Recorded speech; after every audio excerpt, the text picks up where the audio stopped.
So, hello guys, bagong vlog ulit. At ngayong vlog, papakita ko sa inyo ng mga bagong parts natin para kay Wadj. Kasi ang next natin kay Wadj is ang fitment.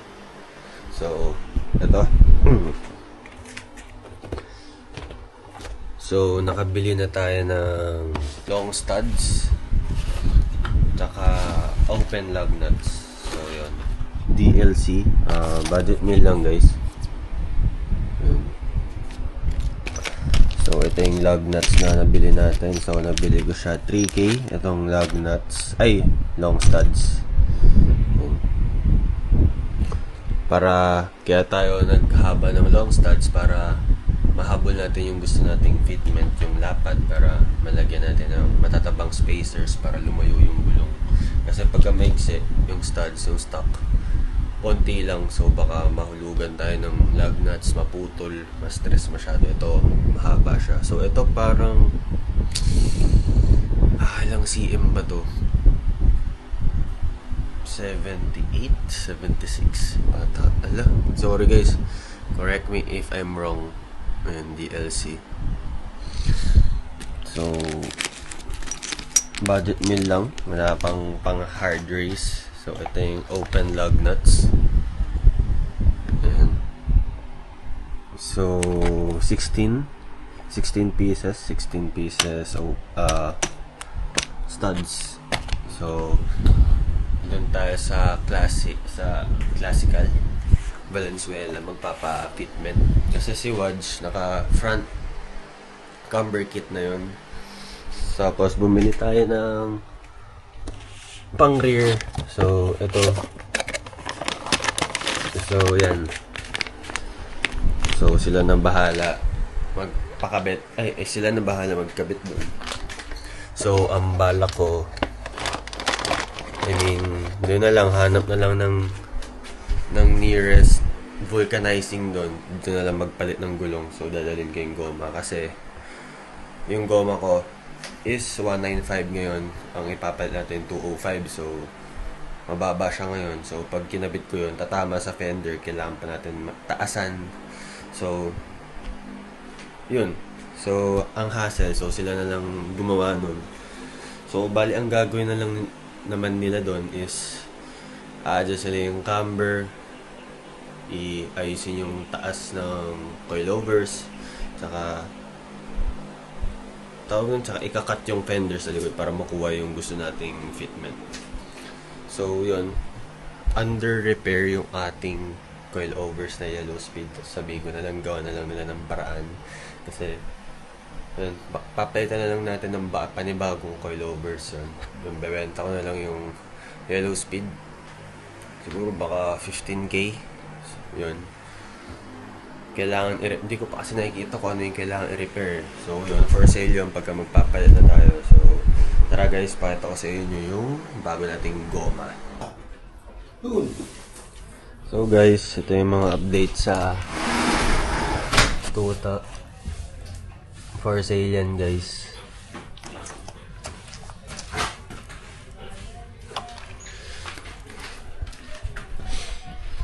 Huwag guys, nalalakay na.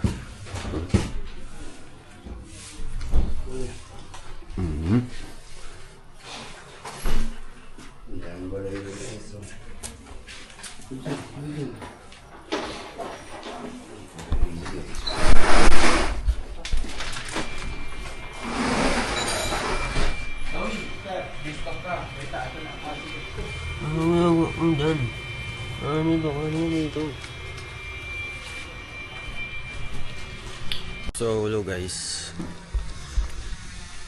Butikan ko pang mabangga kagabi, pero mas malala naman yung bangga nung sa kanya. Well, saktuhan yung pag-park ko guys. So, kung naaalala nyo, mag-i-insert na lang ng picture. Kasi yung first meet namin, pumunta siya dito, nabangga niya agad yung bumper ni Wadj. Talagang halik na halik, mag-i-insert na lang ng picture guys. Parang dun lang ako nabangga ng nakangiti. Yun guys, sasaktuhan kagabi lang yan. So, ito yung bago nating goma guys. So, ibaba lang natin. Ang init. Grabe Solar Boy. Naka-ano ako, hindi ko alam kung ano itsura niya sa araw. Naka-ND filter ako. Yan, maliwa. Ito. ND16. So, ewan ko anong itsura ng quality na to. So, buksan lang natin to. So, dito ko manalalagay yung goma nun. Ito nga pala yung spacer, pero hindi pa kompleto. Bumili pa ako ng isa pa. Kasi para sure, kasi dun magkakatalo sa spacer eh. Wala daw silang spacers. Ito.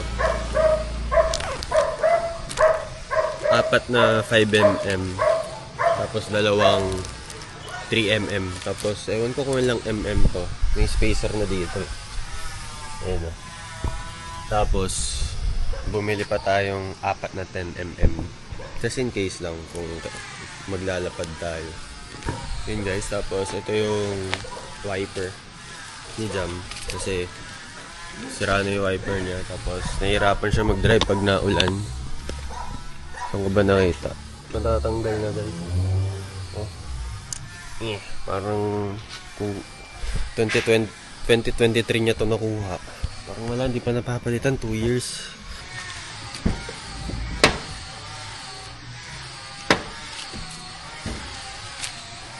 Grabe guys. Pangkarera na gulong. Pang daily. Sheesh. Ang lambot na ito guys. Oo, umaano yung kuko ko. Shit.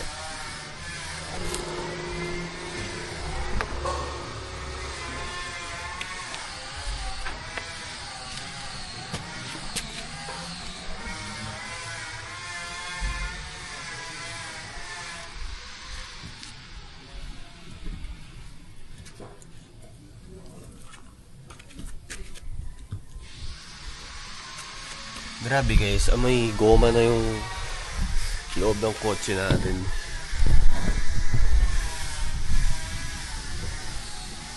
Ito yung nagustuhan ko sa sedan. Since di naman tayo racing. Pwede siyang daily. Marami kang masasakay, marami kang malalagay sa loob. Marami kang masasakay na gamit, ang luwag pa. So, yan. Ito yung goma guys. Sheesh.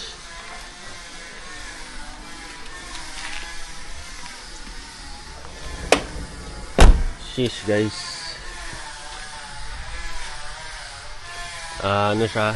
Nangkang AR1 205/50/15. Ayan. Wala kasing NS2R, so dapat yun. Good for daily yun. Ito kasi semi-slicks na to guys. So yan. Ito yung sinasabi ko sa'yo, sa inyo 205. Yun kasi yung lapad ng gulong. Ito 195. So pag kinabit ko to, tatama na dito. So kailangan ko pataasan yung coilovers para malagay ko to, para madala doon. Sila na lang bahala lahat. Isahan. I-jack na lang tong kotse na walang goma. Ganun. Para isahang ano na lang gawa. Kakabit ng long studs, spacers, cut fenders, kabit ng camber kits, itono, ganun.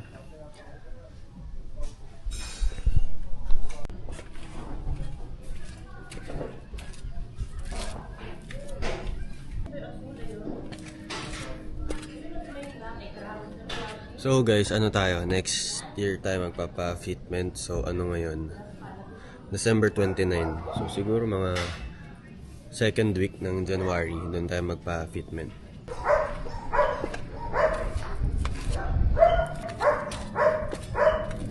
Tsaka guys, babalik tayo sa JDM muffler. So ito, naka 24-inch na reso. So, papapalitan natin ng 12-inch bullet reso. Tsaka, papayas natin to kasi may kumakalansing. Yan, dito.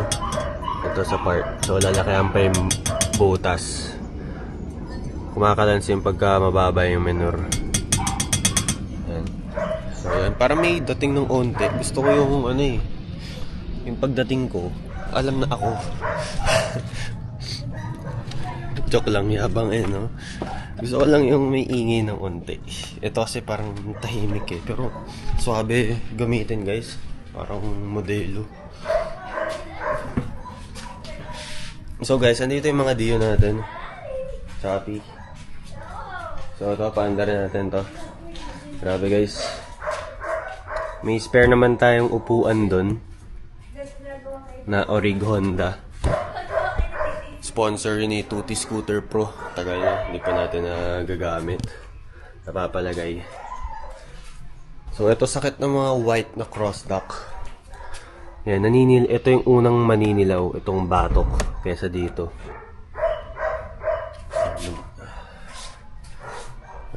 Paanda rin natin to guys, wait lang, last na gulong na lang.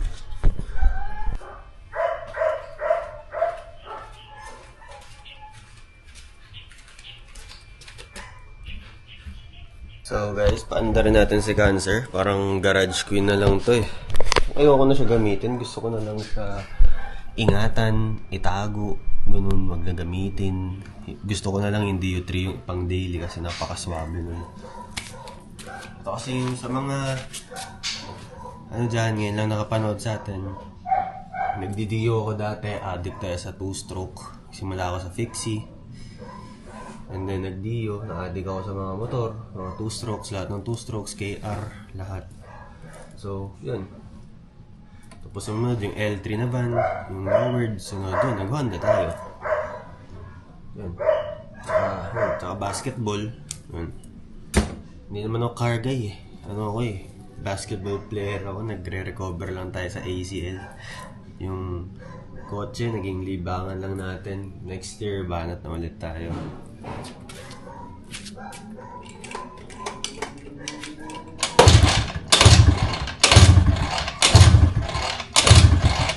Matagal na siya, hindi napapaandar. So, 2 strokes normal. Makakailang padya ka muna.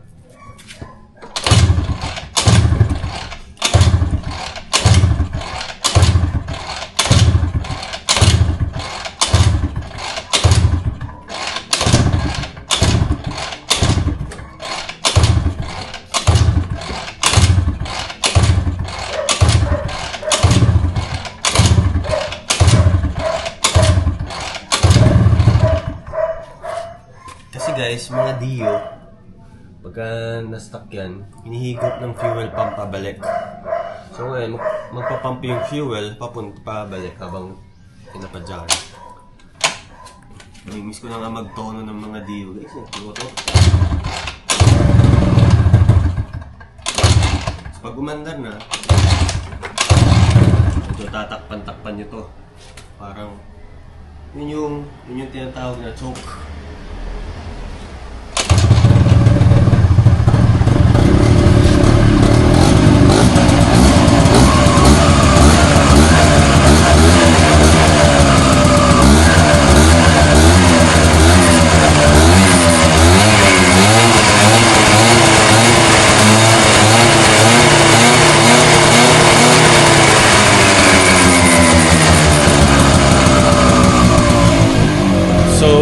Set ni Cancer, init. Set ni Cancer, Super 50. So, kampante ako dito. Matagal siyang hindi nagamit. Bira-bira. So, yun yung ano naman. Dahil nirebuild ko siya, inayos ko siya lahat-lahat. Lahat ng problema niya bago lahat ng makina. So, yun. Doon ka magiging mga nagsasabing 2-stroke. Dio, pang kanto lang. Dito to yan. Ito nga gamit ng mga Hapon eh.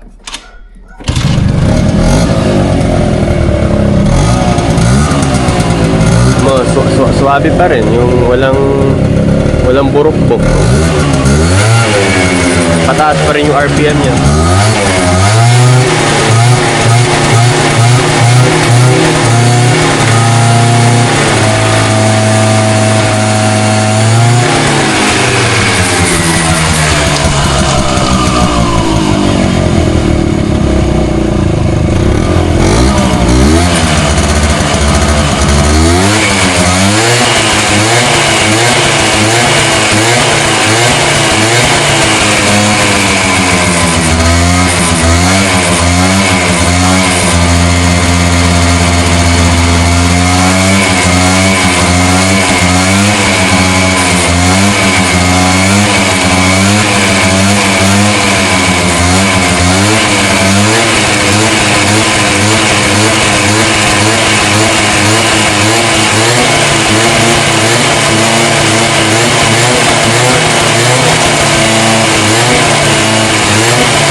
Konti na nga yung mga ilaw niya eh. Ito na lang yung gumagana oh. Wala na rin dito.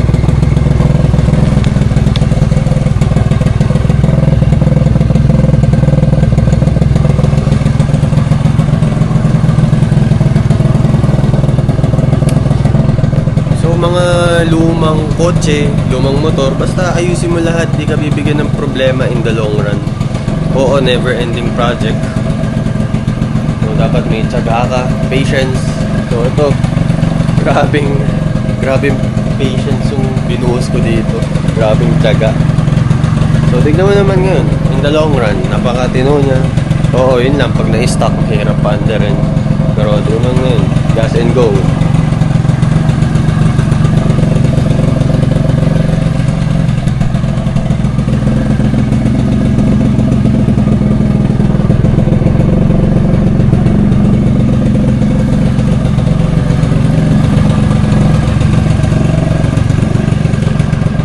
Suabe yung menor. Malamig yung manifold.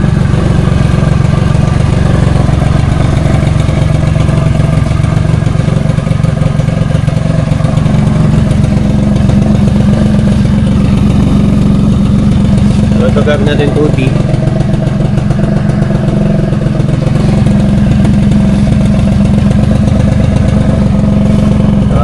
CDI Saito.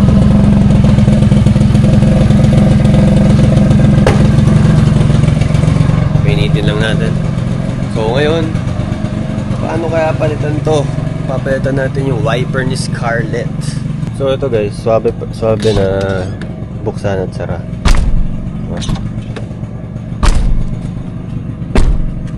Hindi na siya yung parang cabinet.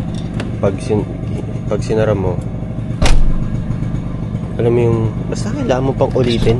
Hindi na siya umaalog. Yung pinto, all goods na. Ayan. Well, sa Honda, normal lang naman yung tumutunog ng ganito. Yung parang cabinet, okay lang yun. Huwag kayong mahiya doon. So, all goods naman yung pintuan nito ni Wadj. Ayan, suabe. Tignan nyo guys, maandar pa rin, no? Baka all goods nila, answer.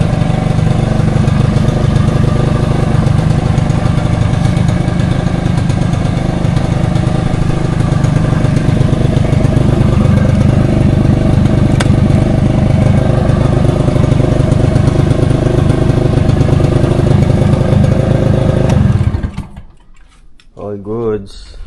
May ginawa pala tayo kay Wadj. Diba sabi ko, medyo fail yung pintura natin. Ito siya ngayon guys. Oh, malinis na. Ewan ko kung kita. Minarkeran natin yung mga gas-gas. Sharpie. Oh, malinis na siya tignan guys. Wala na mga paint chip. Goods naman. Babawas ka ba? All goods.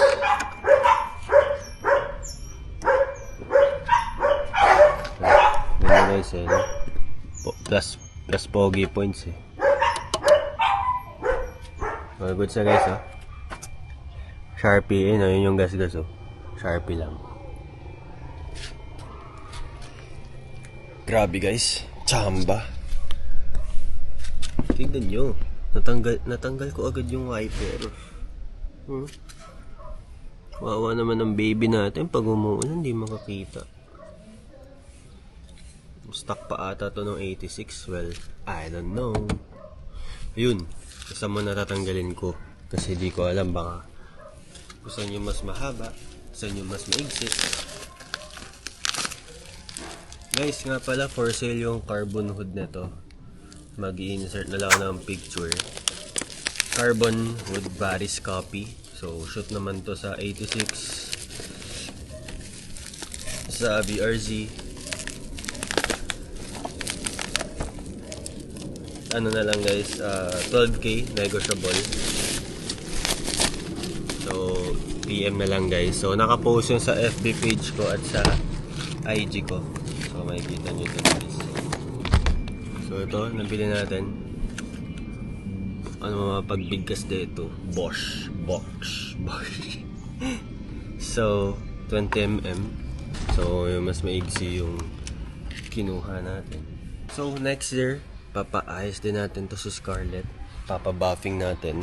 Dahil ang dami niya ng swirl marks. Tsaka yung mga bangga niya dito. Papa-retouch natin to. Well, yung mga ganyan, yun lang naman yung issue niya. Siyempre, alam niyo na, babae.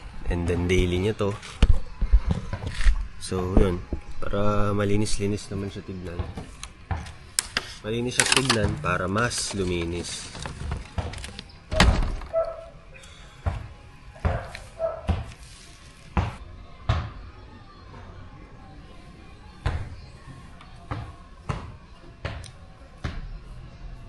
So, time-lapse muna ako guys. Matatagalan ako sa pagkabit. Di ko alam kung paano.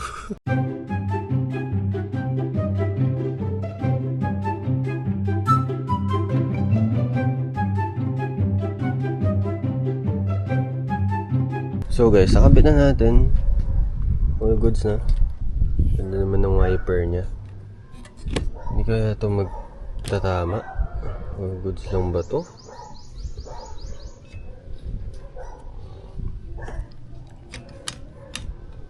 Yan. Ganda naman ng wiper niya. Sa akin, tig ano lang, 250. Tig 250 wipers, but it gets the job done. Ang ganda. Kalimutan ko anong brand yan eh. So, lagyan na natin sa loob. Ay. So, ito yung sukat. 20. Saka 22. Yan yung code niya, BCA20. So, yun lang guys, baka dito na magtapos yung vlog. So, mag-i-insert ako ng gusto kong fitment. Baka yung iba hindi nyo gets kung ano gusto ko. Ba't ako magpapalit, ganun. Kasi, sa wheels and tires, dun magkakatindig yung kotse mo. Yun yung tinatawag nilang meaty. Well, okay naman tong fitment ko. Yung mga tinatawag na naman, parang lowered lang, naka-tuck in. Kasi, ang tawag, ano man tawag? Parang, correct me if I'm wrong, parang mga track setup, kumbaga. Parang ganun. So, bali yung gulong, bali nakalabas na dito. Yung, alam niyo yung malapad. Hindi yung pike. Parang ito, kay Jam. Well, medyo malapad naman. Ayan, alam mo yung nakalabas. Tapos sakto. Ito kasi guys, alam niyo yung pike. Gusto ko yung nakalabas. Mag-insert na lang ng picture para gets nyo. Kasi pag ganun, mas maangas yung kotse nyo, may dating. Kahit pangit lahat, basta, alam mo yung nakatindig siya. So, yun lang guys. So, baka i-for sale ko to. And Nangkang 19555 R15 Ultra Sport to guys. NS2 Nangkang NS2. Yan. Ano ba ilang person ba yun? 80%? 75? Yung ko. Pero yung kapal, makakapal pa yan. So, yun lang guys. Dito na magtatapos ang ating vlog. So, sana nag-enjoy kayo sa vlog na to. Siguro, next vlog, di ko alam. Basta fitment na ito guys.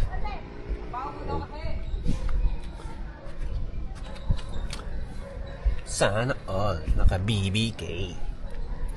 Yabang niya sa preno niya guys. Pa! Natawag na ako. Ayun, kakagising ko lang kasi guys eh. Okay pa. Okay. Ayun, para nasa PBB. May camera. Ayun. Oo nga. Bye guys. Dito na nga magtatapos ng vlog. Ayun na. Parang PBB eh. No guys, huli. Parang may CCTV yung bahay. May audio pa eh. So, bye guys. Dito na magtatapos ng vlog.